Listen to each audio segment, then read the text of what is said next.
Bonjour à tous, devant nous un texte politique. أهلا وسهلا. زي ما انتم شايفين قدامنا نص سياسي بكل المعنى، كل الكلمات اللي فيه سياسية. دونك عندنا كيستيون هنحاول نشوف ازاي نحلها في التكست.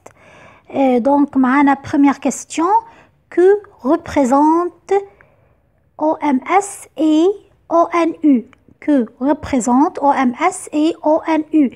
معنى الكيستيون انه عايز نعرف ايه هي اختصارات لهذه الكلمات.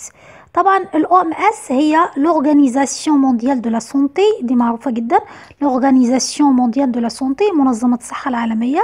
ONU وهي الأمم المتحدة، l'Organisation des Nations Unies، l'Organisation des Nations Unies.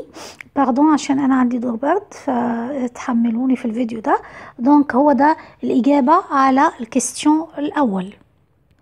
كيستيون 2: trouver quelle partie décrit، أوجد في أي مكان وصف لي كاركتيرستيك، وهي مواصفات المنظمة.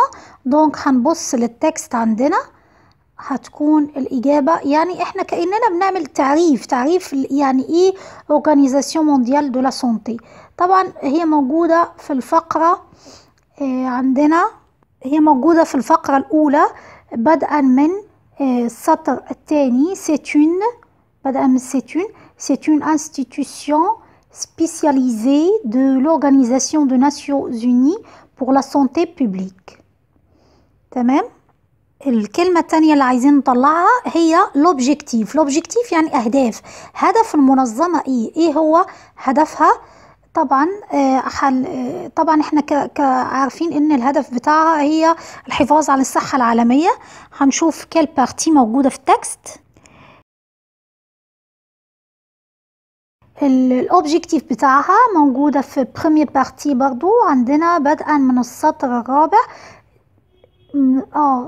تمام. Cette organisation dépend directement du Conseil économique et social des Nations Unies et son siège se situe ممكن لا دي نقف عند ONU.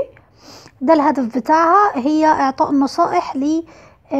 النصائح الإيكونومية للعالم للحفاظ عن الصحة.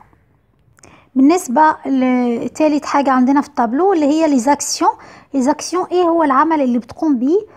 طبعا هنلاقي الإجابة عندنا في الفقرة الثالثة بدءا من لحظة كده عشان أنا مش شايفة فين فقرة بدءا من السطر. عندنا سي برانسيبال، يبقى كده 1 2 3 4 5 السطر الخامس لغاية نهاية الفقرة. سي برانسيبال فونكسيون لغاية اورينتاسيون.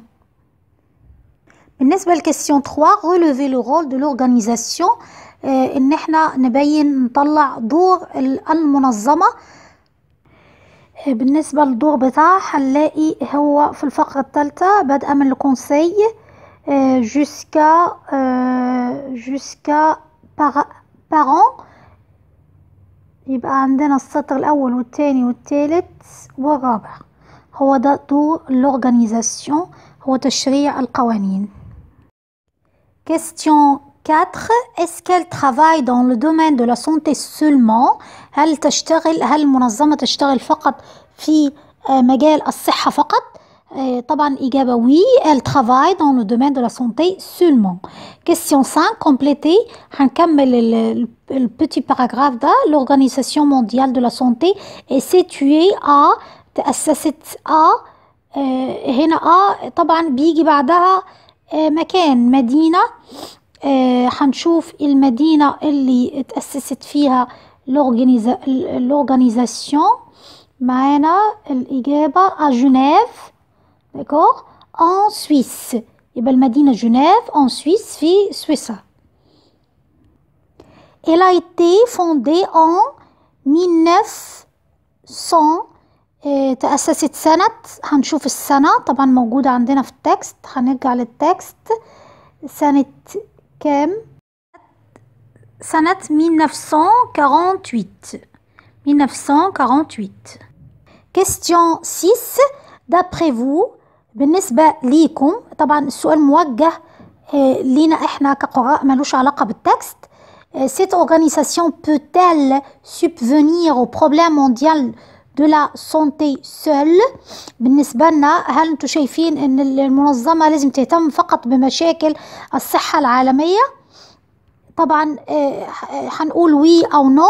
فبالتالي السؤال السابع هو متصل مع السادس. expliquez votre point de vue. يعني لو قلت وي يبقى ليه بالنسبة لك، لو نو ليه برضو بالنسبة لك. طبعا ده بيكون زي كتابة مقال، يعني أبوبخي يكون من سطرين 3 سطور. ده هسيبه كإكزارسيس 6 و 7 باردون، تكتبوه وأنا هصحح لكل واحد هو شايف الموضوع من وجهة نظره إيه. Comment trouvez-vous les fondations caritatives؟ donc هنا إيه كيف تجد المؤسسات الخيرية؟ السؤال التاسع joue-t-elle un rôle fondamental dans l'organisation؟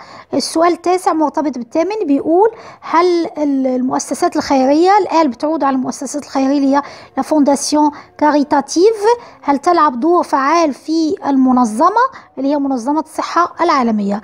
دونك الاثنين كيستيون دول برضو خارج النص. يبقى عندنا السؤال الأول والثاني والثالث والرابع والخامس بنطلعه من النص. السادس والسابع والثامن والتاسع ده مقالي هتحلوه، وهشوف كل واحد منها فرصة أشوف بتكتبوا ازاي وأصحح لكم الأخطاء وازاي ممكن تكتبوا. دونك بون شانس à tous.